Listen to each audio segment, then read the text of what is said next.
E aí você tenta me explicar onde foram parar 800 mil reais, tá bom? Tá bom. Vamos ver. Vamos lá, Pipo. Vou tirar a Helena um pouquinho. A Helena hoje ela tá felizinha que o seu time dela perdeu. Ganhou, aliás. Ela até elogiou minha roupa. Normalmente ela elogia só a sua. Olha lá. O 2-0 do Corinthians contra o Palmeiras, no final do ano passado, pelo Campeonato Brasileiro, 46 mil pagantes deram uma renda ao Corinthians com ingressos muito baratos. Vou mostrar já quanto custou o ingresso. De 2 milhões e 500 mil. Anteontem, Pipo, 45 mil pagantes deram uma renda de 3 milhões e 400. Inflação. Não, agora eu vou mostrar que não é. Agora eu vou mostrar que não é. Olha aqui, Pipo, quanto custou o ingresso o ano passado. É isso aí. Então, vamos lá. O mais barato, 50 e 28. Se você, dependendo do seu fiel torcedor, tal, leste, olha lá. Ingressos de 500 a 240 até o leste inferior. Agora também, Pipo, dá uma olhada. O ingresso mais caro, 208 para quem é fiel torcedor. Então, como que nós chegamos nisso, Pipo?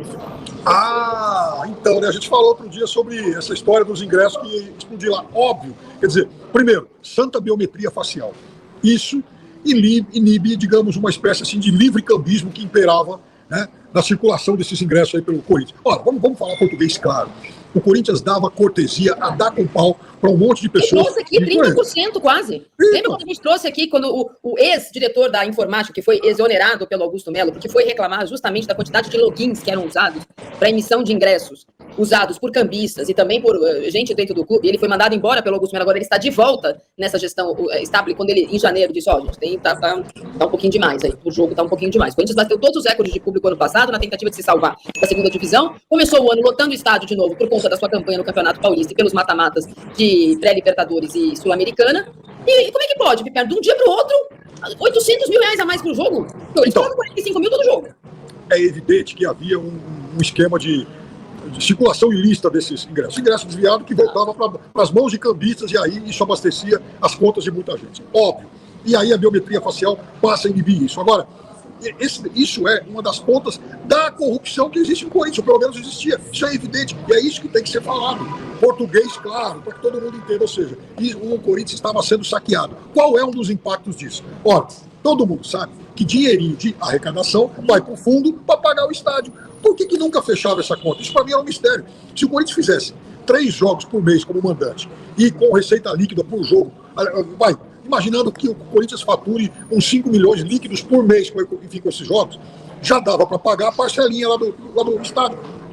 Olha, não estou nem falando em naming rights e outras propriedades, só com bilheteria. Mas por que essa conta nunca fechava? Por que a dívida do estádio aumenta se a Arena é uma unidade de negócio que todo mês arrecada muito dinheiro? Acho que a explicação é muito difícil. Eu vou colocar de novo, porque a partir desse print, essa montagem que eu fiz aqui dos 2 Corinthians e Palmeiras, não é pelo resultado nesse caso, é pela importância que aquele jogo teve, a importância que tinha esse jogo, por ser muito parecidos os números. O outro jogo chegou a 46.023 pessoas, de cima é o de quarta-feira agora, Copa do Brasil. Chegou a 46 mil pessoas e 23 no estádio, dessa vez, no ano passado 46.473, o número de imprensa dessa vez um pouco maior que do ano passado, e ainda assim uma receita de 800 mil reais a mais, que eu vou mostrar novamente, os preços dos ingressos muito parecidos, uma diferença mínima entre os ingressos da ida e na volta, que não dariam, com um público inclusive menor que teve dessa vez, essa diferença. Esse será um dos assuntos da coletiva de imprensa que o presidente do Conselho Deliberativo do Corinthians dá hoje às 15 horas no Parque São Jorge. Será falada sobre essa investigação interna, tardia ou não, podia estar acontecendo tempo, né, pessoal, sobre essa coisa dos ingressos e desse login usado dentro do clube. Lembrando que os logins eram do departamento administrativo, ex-braço direito do Augusto Melo, do login dos esportes terrestres, login não sei o quê, além, evidentemente, das cortesias que davam à diretoria, teoricamente, para rivais, né, para o time rival, para autoridades, etc. Sangrava o Corinthians, quase 20 e poucos por cento da arrecadação do Corinthians era para esse tipo de coisa. Na teoria, o Corinthians não recebia. Óbvio, esquema de cambismo, como é que tanta gente tinha tanto ingresso, muita gente não conseguia comprar, mesmo tendo uma pontuação alta, não conseguia ninguém comprar. Diminuiu muito esse número de reclamação, não só na biometria. A biometria ajuda muito, sim. Então, teve 2 jogos aí que o Corinthians não lotou, coisa que quase sempre lota. Mas mudou o esquema quando cortaram os logins administrativos e oficiais do Corinthians, começou a aparecer ingresso, porque você consegue comprar ingresso para o estádio agora. Então, se aparece ingresso, logo aparece dinheiro. Então, acho que o Corinthians está começando a descobrir a pólvora. Agora, o estádio do Corinthians foi inaugurado em 2014, o que significa que esse esquema provavelmente prosperou durante 11 anos, porque desde sempre há suspeitas. Olha só o tanto de dinheiro do Corinthians, da Arena, que já escoou pelo ralo em mais de uma década. Pois muito bem. Esse vai ser exatamente um dos assuntos que vai passar pela coletiva do... Nós estamos agora uma semana da votação do dia 9, né? No outro sábado é a votação que pode determinar a saída do Augusto Melo, que eu contei ontem, assistiu ao jogo Vida da Copa do Brasil no camarote de um conselheiro que deve ao Corinthians pela sua lojinha. Mas a senhora é corneteira também. Não, dou notícia. Dou notícia. Coitado do rapaz, ele não sabia que os caras estavam dando calote no clube. Porque, veja bem... Ele era o presidente, não tem como saber, né? Como diz o meu amigo Borgo, lá, enfim, da Jovem Pan, Bobo é um corintiano, fanático desse corintiano, mano, de bando de louco e tal. Eu fico falando, Borgo, mas o Corinthians deve pra todo mundo, Borgo. Ele vai pro inferno. O Corinthians é igual ao Brasil, o Brasil também deve, Borgo. Então, Augusto Melo, o camarote lá deve. Mas todo mundo deve.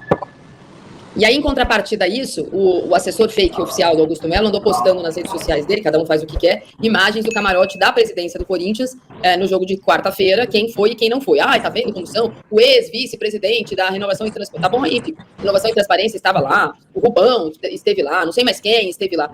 Essas pessoas estavam no camarote antes também, viu? Não é por nada, não. Mas, de qualquer forma, a narrativa de cada um é a narrativa de cada um. Então, hoje o Tuma vai esclarecer, do ponto de vista institucional, quais serão os passos a partir da votação da semana que vem, vai dizer quem pode votar, quem não pode votar, quem está habilitado a votar na ratificação ou não do processo de impeachment do Augusto Melo.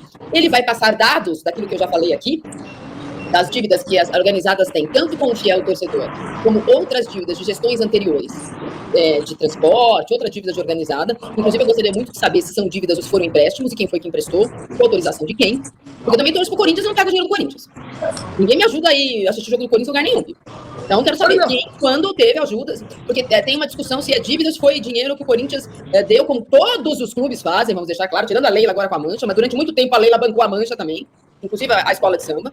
Mas eu quero saber quem, quando deu quanto dinheiro, porque não é à toa que durante tanto tempo a gente não teve essa quantidade de protestos contra A, B, C, D e E. Né? Agora, o acúmulo de notícias, de denúncias, de provas, de saco cheio de todo mundo com o que está acontecendo com o Corinthians, as pessoas estão protestando. Mas é fato, eu quero saber quem e quando emprestou. Então esse vai ser um tema da coletiva de imprensa. O outro tema vai ser esse. Quem entrava de graça no estádio e quem imprimia, tá? Tanto ingresso, tanto amigo que essas pessoas têm, nunca me deram um. Mas não tinha música, eu quero ter 1 milhão de amigos. Né? Bom, mas, não, tudo bem. Eu acho que tudo isso tem que ser devidamente esclarecido. Agora, uma coisa que não entra na minha cabeça é o seguinte: como você mesmo falou, todos os clubes têm, digamos, relações institucionais com as suas torcidas. Eu acho péssimo, mas eles têm. Palmeiras mudou, já tinha havido lá uma cisão quando o Paulo Nobre foi o presidente do Palmeiras. Depois a organizada se reaproximou durante a gestão Gagliotti. De fato, a Leila, pessoa física e com seus outros CNPJ, contribuía lá com o Carnaval, depois parou. Agora, no caso do Corinthians, eu queria entender uma coisa. Como é que um clube ele se presta a ter esse tipo de relação econômica com as torcidas? Porque uma coisa é o clube lá e dá uma carga de ingresso. Eu sou contra, mas não sou bobo. Quase todo mundo faz isso. Você tem 500 ingressos para vender para tal jogo aí e tal, e a torcida que deu um jeito. Tem a questão do Mustafa, que repassava os seus ingressos, organizada. Todo time tem, cada um faz o... Exato. Agora, eu queria entender o seguinte: como é que o Corinthians evoluiu para essa questão de relação econômica? Como que é esse fluxo de caixa? Por que o Corinthians tem esse fluxo de caixa com torcidas organizadas? Ué, por acaso, elas fazem parte da Sociedade Corinthians Paulista? Não. Por acaso, elas são fornecedoras do Corinthians? Não, muito pelo contrário, são até parasitas que vivem da marca do Corinthians. Então, como é que o dinheiro sai do caixa do Corinthians e vai parar no caixa da organizada? A troco de quê?